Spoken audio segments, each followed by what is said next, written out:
kabar semuanya?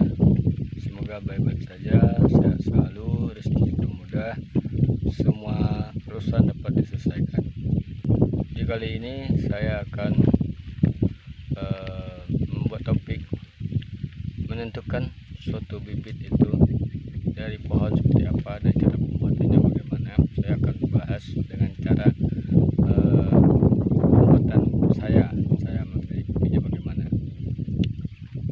Perlu sahabat simak dan dianalisa sebaik mungkin dan seteliti mungkin agar tidak salah paham dan salah fokus dalam suatu mengartikan ulasan dan penjelasan dari saya. Tentu bagi sahabat semuanya, tidak menemukan suatu channel pun yang bisa memberi inspirasi dan motivasi suatu pelajaran, berbagai solusi, pendapat, ide, dan motivasi buat kita semua berupa ilmu. Tentunya hanya di channel kita berkreativitas tanaman dan perkebunan.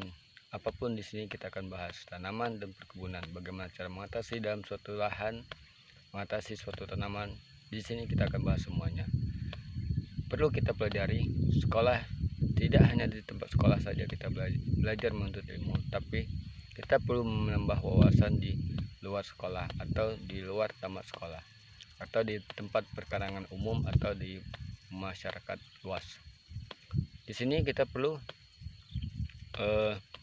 berantisipasi sebelum suatu dampak buruk terjadi kepada hasil tanaman kita, perkebunan kita akan bisa menjadi suatu hasil yang lebih baik buat kita semua. Jadi semoga semuanya sukses, lancar rezekinya, dan juga jangan lupa juga berikan perhatiannya dan simpatinya kepada kita semua agar kita bisa belajar di sini, mengambil hikmah dari apa yang saya sampaikan dan dari apa yang pernah saya pelajari selama ini. Perlu juga buat kita, jangan lupa sahabat, agar sahabat tidak ketinggalan informasi dari setiap video saya, tekan tombol lonceng notifikasinya. Jangan lupa subscribe, like, share, dan komen. Videonya jangan di skip. Terus simak semua pembahasan saya dan juga baca deskripsinya agar sahabat mengerti.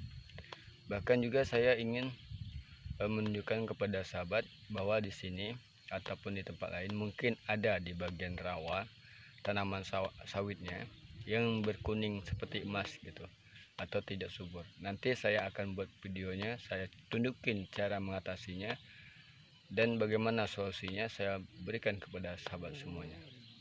Jadi sahabat jangan lupa juga terus beraktivitas dan perkebunan supaya suatu menjaminkan hasil di masa yang akan mendatang. Oke, terus semangat. Next, let's go.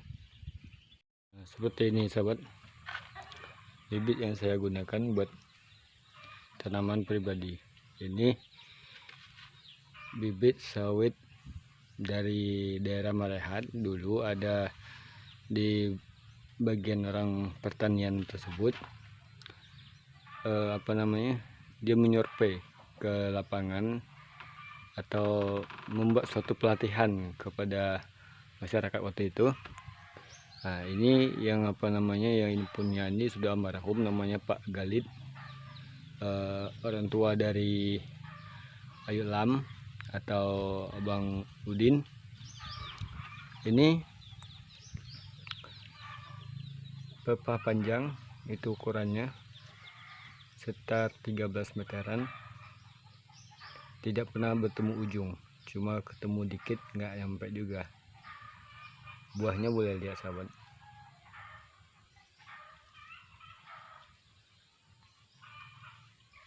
Tuh, ini pupuk. Yang penting dirawat dengan bagus, pepanya dipotong dengan pendek, buahnya tetap selalu ada, gak pernah track.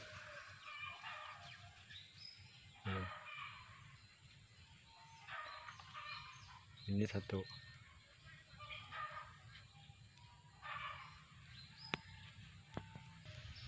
Ini juga batangnya pun masih rendah sahabat. Ini usianya udah main puluhan atau nyampe sekitar 20-an, mungkin bisa lebih gitu. Lihat batang itu, akarnya keluar, akar baru giling.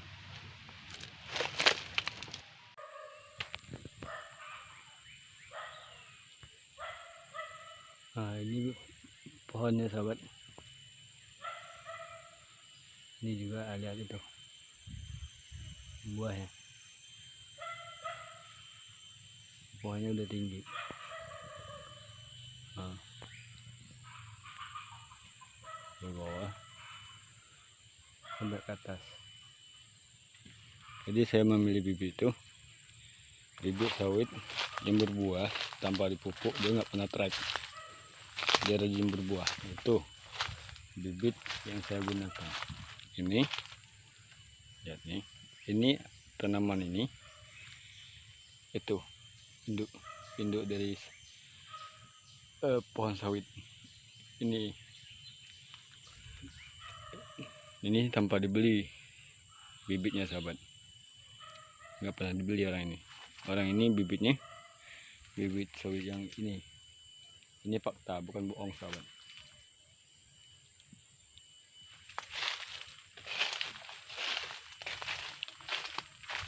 Nggak bisa ngambil gambar sahabat.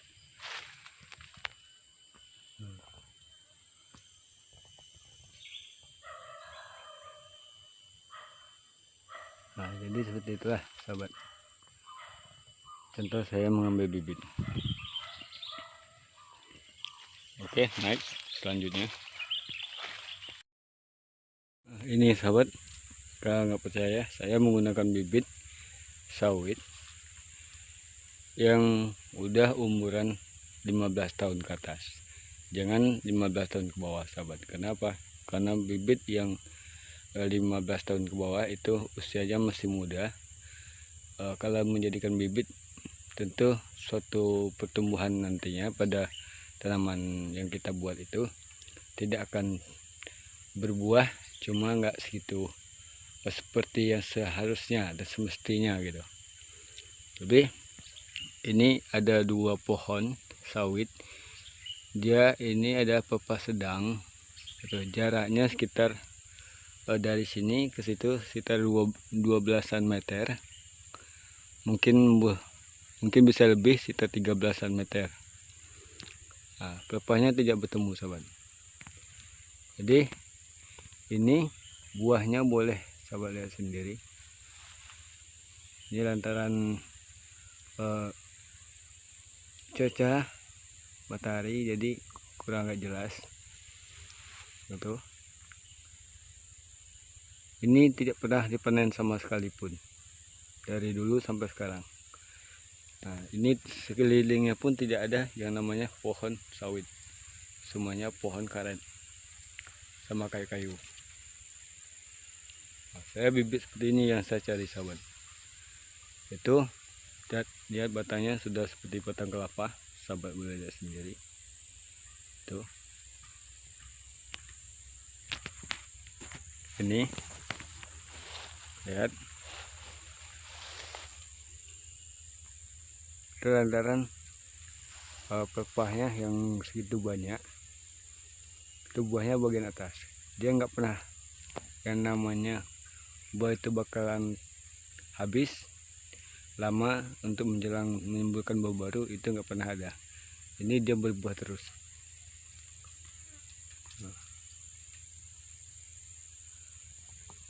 Ini bibit yang saya gunakan seperti ini sobat, ini contoh. Ini lihat buahnya pun gede sobat.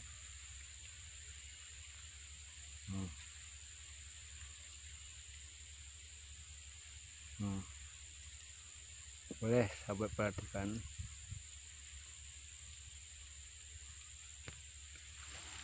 Sama dengan hal yang seperti itu sahabat.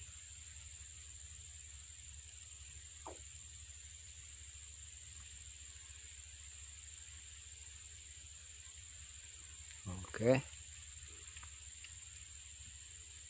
Kita lanjut contoh yang lainnya, bibit tanaman yang saya gunakan. Oke, kita lanjut pokok inti pembahasan. Sudah berbagai trik atau berbagai cara saya membuat bibit, itu banyak saya lakukan. Di awal pertama kali saya membuat bibit itu, bagaimana cara yang bagus itu sudah saya coba. Pernah saya melakukan dengan membuat trik bibit sawit. Yang ini saya rendamkan pakai pupuk juga pernah, atau sering juga saya melakukannya biji yang sudah direndam seperti ini. Akhirnya saya langsung semaikan, ada juga, atau mengambil biji dari pohonnya yang sudah hidup itu, ada juga. Itu saya pilih sahabat, biji yang dari pohon itu yang sudah hidup itu saya pilih. Saya tidak sembarangan mengambilnya gitu, saya pilih. Ada juga cara lagi,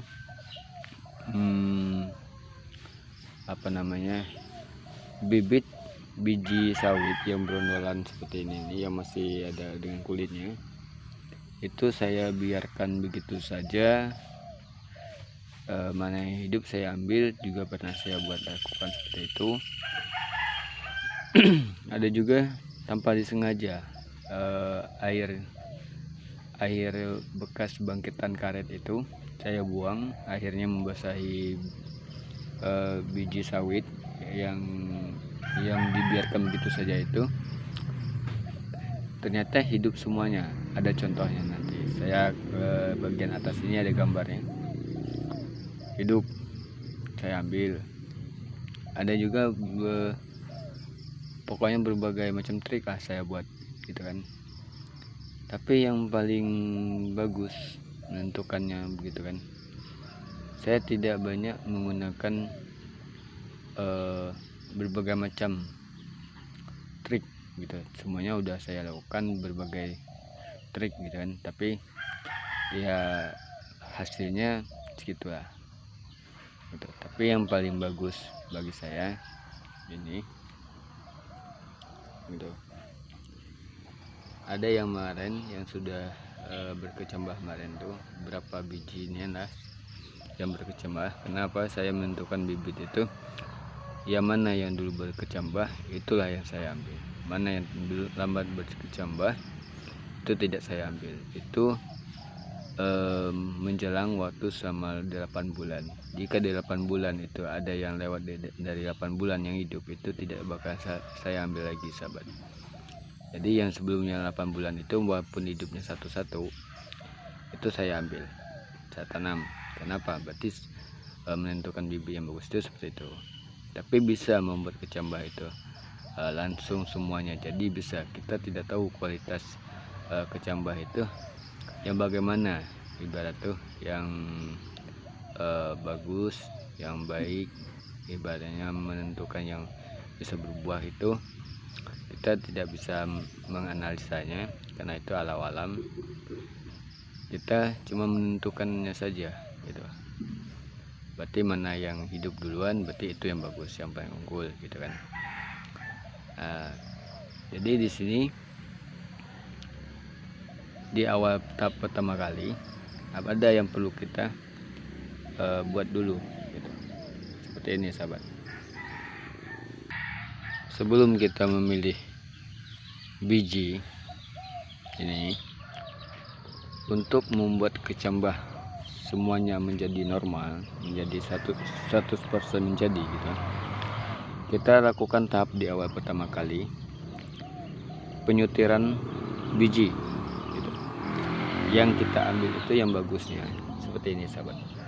Ini saya menggunakan biji sawit yang halus bijinya. Kita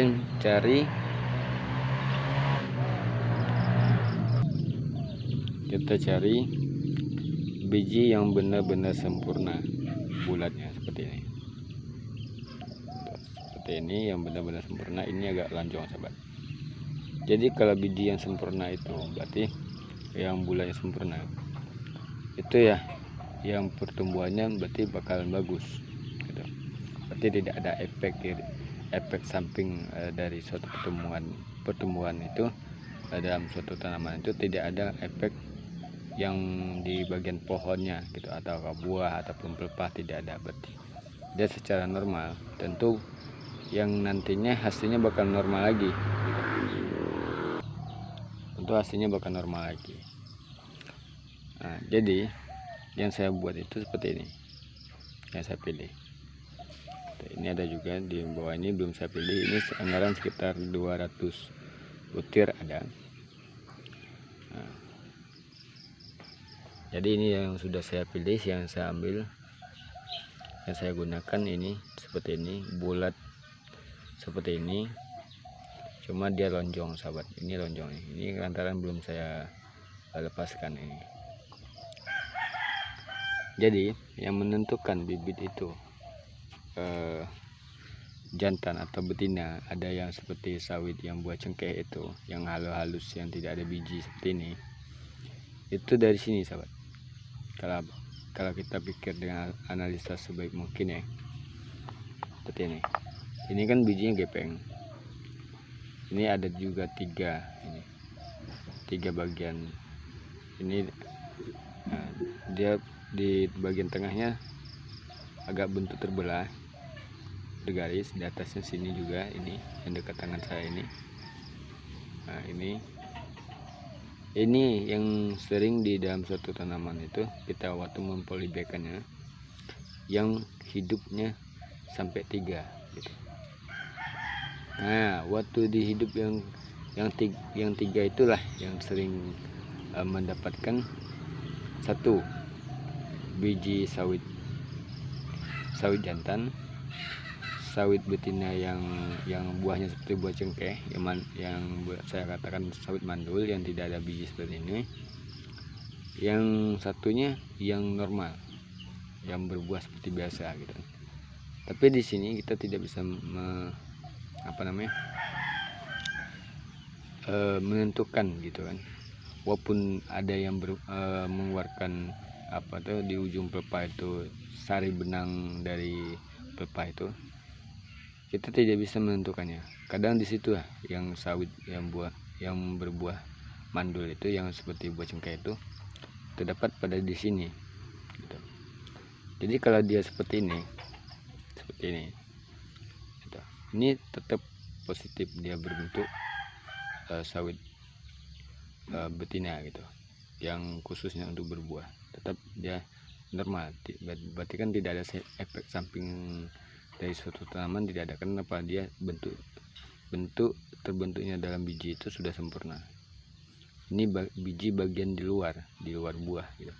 Kalau yang ini berusan itu bagian di dalam. Kenapa? Biji ini kejepit, biji yang terakhir dalam proses pembentukan biji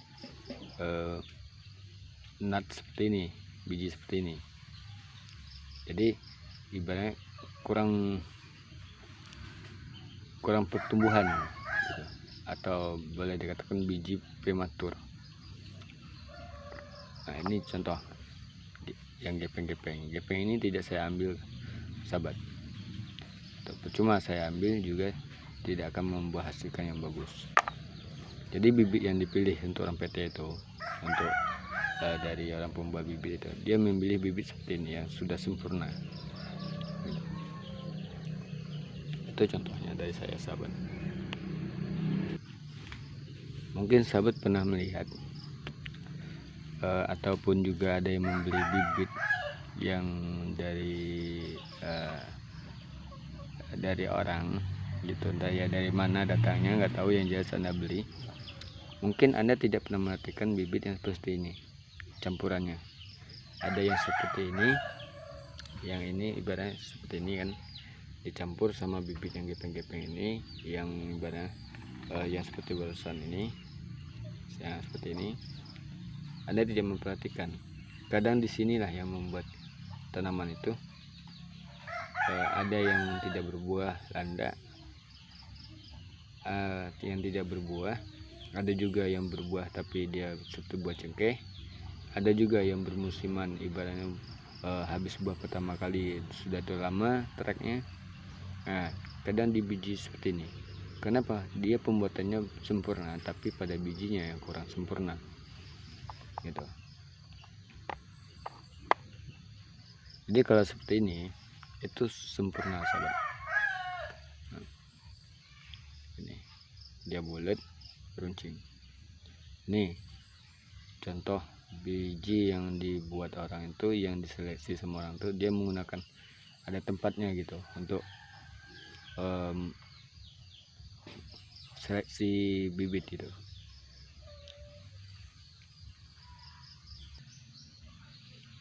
Ini ada juga biji yang seperti ini, dia bulat tapi tidak lonjong. Nah, ini sering kita dapati di dalam bibit yang kita beli gitu. Jadi bibit ini sering dicampurkan dengan bibit yang gepeng-gepeng seperti ini. Nah, kadang yang seperti ini kadang kita bisa bertemu yang nggak bagus gitu. Walaupun bulat tapi dia sempurna. Nah, itulah kadang yang bagus. Tapi saya banyak menentukan bibit itu sepertinya bulat tapi lonjong, ibaratnya agak runcing ujungnya gitu. Nah, itu sahabat cara saya untuk memilih atau menentukan bibit. Ini yang sudah saya rendam kemarin, kulitnya seperti itu, kulitnya sudah saya kupaskan. Ini baru 2 minggu. Ini nanti saya rendam lagi sama 2 minggu lagi. Habis itu baru masa menjemur selama 2 bulan. Dijemur, diletakin tempat yang teduh, dijemur setiap hari di tempat di ruangan yang teduh ketika sore kan. Berulang-ulang kali sampai dia benar-benar ibarat itu mengering gitu. Nanti juga sahabat jangan lupa ini yang seperti ini, ujungnya ini itu dibersihkan gitu. Yang serabut ini dibersihkan. Nanti ada lubang yang halus gitu kan, jangan dicopot dulu, jangan gitu. Ketika tunggu dia benar-benar kering, ketika udah kering gitu kan, Anda coba goncang, ibaratnya seperti ini, goncang di dekat telinga, nanti kedengar dia akan goncang gitu. Jadi yang udah goncang seperti itu berarti kadar airnya sudah habis kadar airnya, baru ibaratnya dalam masa 2 bulan tadi udah habis, sudah tuh direndam kembali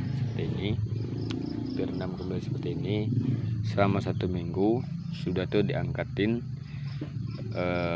dikeringkan untuk berapa jam, sudah tuh baru Anda meletakkan wadahnya seperti ini, atau pakai plastik juga bisa, plastik yang ukuran 10 kilo.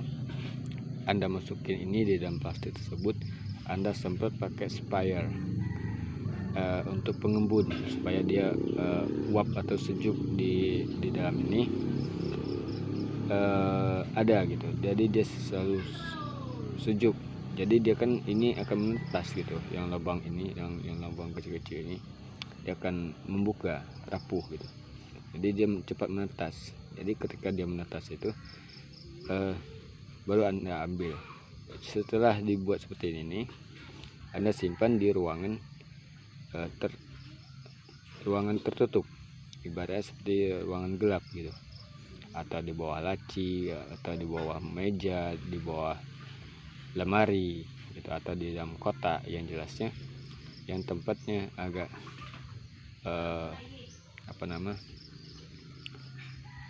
gelap gitu, gelap ataupun tidak mendapatkan cahaya.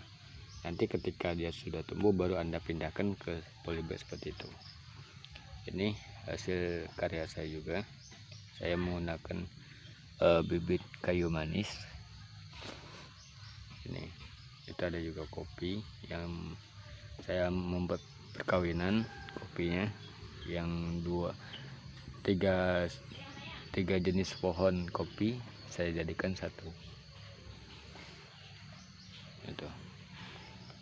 Nah, jadi seperti itu sahabat, kalau sahabat pengen tahu. Nanti selesai saya pilih ini, penyutiran ini saya rendam lagi di situ kan, harus sampai 1 bulan gitu. Selesai 1 bulan baru saya jemur di tempat terbuka sama 1 bulan saya jemur tiap harinya. Sudah itu saya letakkan di tempat yang teduh, dan ketika sore paginya lagi dijemur lagi berulang-ulang sampai seminggu. Kalau orang itu kan dia ada tempatnya, ruangannya untuk pemanas gitu kan, pemanas suhu ruangan gitu kan, bisa diatur. Itu dia tidak menjemurkan seperti sinar matahari langsung, dia ada menggunakan alat gitu. Jadi selama 1 bulan pun dibiarkan begitu saja. Menjelang 2 bulan tersebut baru dia memindahkannya, mengambil biji tersebut gitu. Nah, jadi itu sahabat yang perlu sahabat ketahui. Jadi cara memilihnya seperti itulah yang saya bilang barusan. Jadi yang seperti ini jangan digunakan, yang gepeng-gepeng ini, atau yang biji yang ibarat 1 biji itu ada yang terbagi 3 itu yang bisa hidup dalam 1 tanaman. Di polybag itu ada yang 3 biji itu tidak usah gitu. Cukup yang normalnya saja, 1 tetap 1 gitu. Kenapa? Karena kita tidak ingin suatu tanaman itu banyak efeknya di dalam suatu perkebunan itu. Ada yang seperti ini, ada yang seperti itu. Jangan seperti itu. Jadi kalau seperti ini, kalau kita sudah menentukan seperti ini, berarti seandainya ada perubahan di dalam suatu lapangan di kebun kita itu, ya kita nggak tahu juga, itu kan alam itu faktor alam, dan juga yang menentukan itu hanya satu. Kita berusaha untuk membedakannya, untuk memisahkannya, dan membuat suatu tanaman itu dengan bagus. Jadi kita menentukan tanaman itu dari bijinya, dari pohonnya, bijinya, dan sampai nanti pengurusannya. Jadi hanya itu sahabat, kita next ke selanjutnya.